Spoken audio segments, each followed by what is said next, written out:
في رحلة الحياة. كلنا ماشيين وشايلين أحمالنا، ده شايل شنطة سفر، وده شايل صندوق، وده شايل حجر. كل واحد شايل شيلته وماشي في طريقه.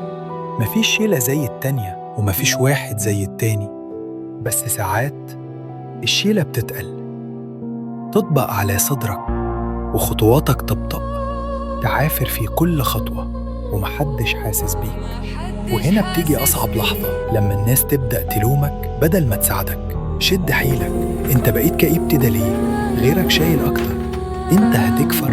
الكلام ده بدل ما يخفف الحمل عنك بتحول حجارة زيادة عليك، ويفضل الحمل يزيد لحد ما تنهار مكانك.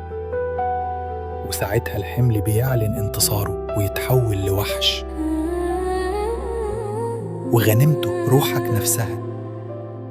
لأ، المعركة ما انتهتش، وهزيمة الوحش ممكنة. ممكن من البداية أول ما تحس إن الشيلة تقلت نتعلم مهارات التعامل مع الأحمال الزايدة، ولو وقعت نقدر نتدخل ونكسر في الحجر، نحاربه ونبعده عنك. في النهاية مع بعض نقدر نحط للاكتئاب نهاية.